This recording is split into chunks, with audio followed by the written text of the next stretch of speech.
Nagpupuri kami sa iyo, Hari naming Hesukristo. Ang pagdamay mo sa tao ay talagang patotoo na kami minamahal mo.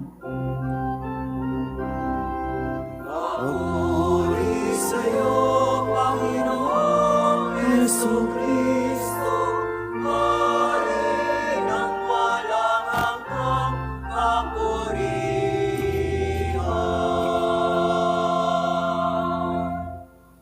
Sumainyo ang Panginoon. At sumayo rin. Ang mabuting balita ng Panginoon ayon kay San Juan. Papuri sa iyo, Panginoon. 6 na araw bago magpaskwa, si Jesus ay dumating sa Betanya, sa bayan ni Lazaro na kanyang muling binuhay. Ipinaghanda siya roon ng hapunan. Naglingkod si Marta at si Lazaro ay isa sa mga kasalo ni Jesus. Kumuha si Maria ng mamahaling pabango, 1 libra ng dalisay na nardo, at ibinuhos sa mga paa ni Jesus. Pagkatapos pinunasan ng kanyang buhok at umalimuyak sa buong bahay ang pabango. Si Judas Iscariote, ang alagad na magkakanulo kay Jesus, ay nagsabi, "Bakit hindi ipinagbili ang pabango at ibinigay sa mga dukha ang pinagbilhan? Maaring umabot sa 300 denaryo ang halaga niyan." Hindi dahil sa siya'y may malasakit sa mga dukha, kaya niya sinabi iyon, kundi dahil sa siya'y magnanakaw. Siya ang nag-iingat ng kanilang salapi at kinukupit niya ito. Sumagot si Jesus, "Ano't siya'y ginugulo ninyo?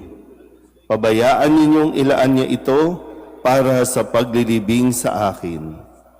Habang panahoy, kasama ninyo ang mga dukha. Ngunit ako'y hindi ninyo kasama sa habang panahon."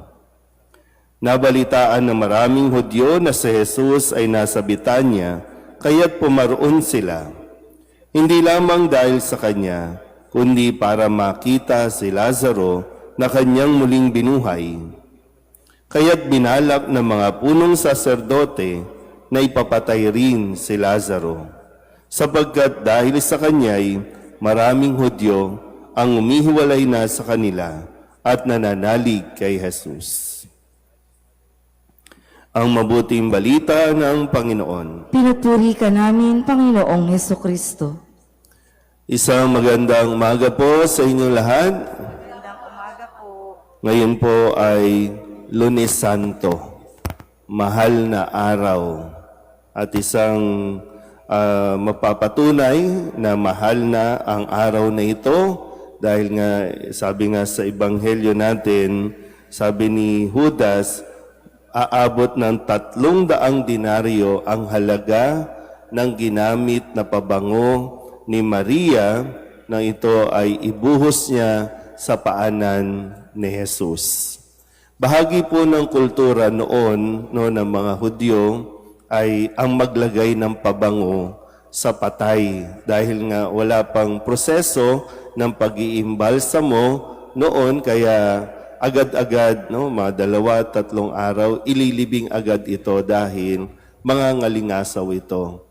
At para maiwasan ang pangangalingasaw, binubuhusan ito ng pabango. Kaya talagang magastos din ang magpalibing. Tama ba? Magastos din, no? Pero magandang bagay na mapaalalahanan tayong lahat, no, na dito nga, mula ngayon, mangyayari ang paglilibing kay Jesus. No, ang kanyang kamatayan sa araw ng Biyernes Santo. At dito talagang ipinakita din ni Maria yung kung ano ang dapat na ginagawa habang ang isang tao ay buhay pa. Kasi hindi na ma-appreciate ng isang patay ang mga bagay na gusto natin ibigay. Kaya ito yung magandang paalala sa atin din lahat dahil biruin nyo tandaan nyo, maging si Jesus, dumaan sa proseso ng kamatayan. Pero hindi doon magtatapos dahil mayroong pagkabuhay. Pero dito, ang sinasabi ko lang, kagaya ni Maria, habang buhay pa ang isang tao, ibigay mo na yung the best. Tingnan niyo mga katabi ninyo. Malapit-lapit na yan, di ba? Kaya lang, yung reality, yung katotohanan, minsan ayaw nating ibigay. Nararanasan niyo ba minsan kayo po na medyo mas may edad na sa akin? Di ba pinagbabawalan na kayo ng mga anak ninyo? Pinagbabawalan kayo ng kumain ng ganito. Gusto niyo pa naman, paborito niyo ito. Pero sasabihin, wag. Bawal. Gusto niyong gumala? Bawal. Gusto niyong bumili? Bawal. Pero kapag namatay na, may pa-catering pa yan, di ba? Lahat ng ayaw ninyong kainin, ilalagay nila doon sa ibabaw ng kabaong. Na minsan parang sinasabi ko, bakit may pagkain sa... Nandiyan dyan yung lumpia, nandiyan dyan yung minuto, nandiyan dyan yung kung ano-ano. Mas pag sinabi, ito po kasi yung paborito niya. Bakit kasi nung buhay pa, hindi nyo pinakain? Aanin yan. Di ba? Tapos, ang isa, na ibibili ninyo ng isang magandang damit. Yung the best, di ba? Gusto nyo pag nakita, yung the best na panlibing, meron na ba kayong napili? Mas maganda kayo na pumili. Alam niyo yun, yung ito ang susuotin ko, ha? Kasi mamaya kung ano-ano ipapasuot sa inyo. Diba? Habang buhay pa. Doon tayo dapat, hindi kung kailan namatay, lagi tayong nandoon nasa huli yung pagsisisi. Diba? Kung kailan patay na, doon mo talaga ibubuhos lahat. Ando doon na yung bulaklak, bakit di mo bigyan ng bulaklak habang buhay pa? Kasi lahat ng external, hindi naman talaga para sa patay. Kundi para dun sa mga dumadalaw, para sa mga buhay. Yun yung naiisip natin, hindi naman talaga yung namatay. Para dun sa mga naiwan, kasi yung guilt nila na, kasi nung buhay, pinagdamutan. Nung buhay, itinanggi lahat at pinagbawalan lahat ng mga gusto niyang gawin. Kaya pag may gusto, ibigay nyo na. Ilang panahon na lang yan eh. Ibigay nyo na. Parang ganito, di ba? Binigay ni Maria yung pinakamahal na pabango. Di ba? At talagang umalingasaw yung bango sa buong kwarto o doon sa lugar kung saan sila nagtitipon. Bagamat merong isa, si Judas, na medyo talagang kurap ang kanyang pag-iisip, na ngayon, pwedeng sa nangyayari sa atin, ibigay na kung ano yung kailangan ngayon.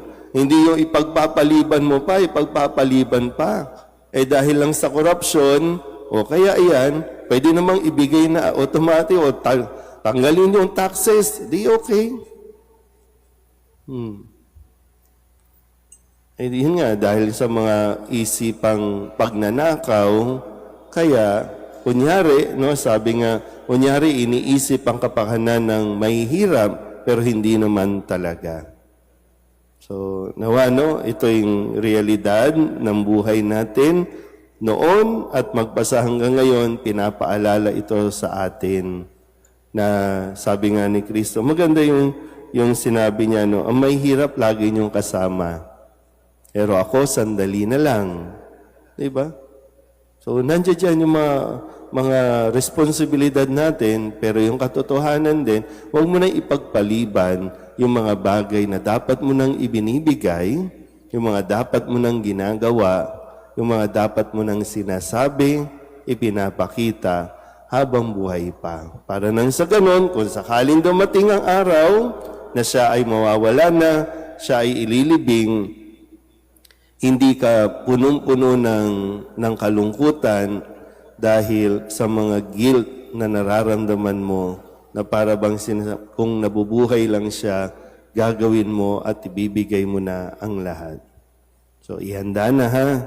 Kung ano yung makeup na gagamitin, ano yung damit, ha? Para at least talagang mapayapa kayong aalis na alam nyong hindi binaboy ang inyong itsura.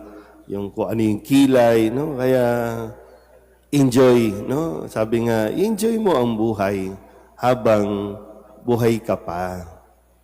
Hindi kung kailan hindi ka na makalakad, di ba? Hindi ka na makapanlasa. Wala na eh. So, konti-konti lang naman, no? Dahil anything that is too much, no, is evil. So, yung tama lang, no?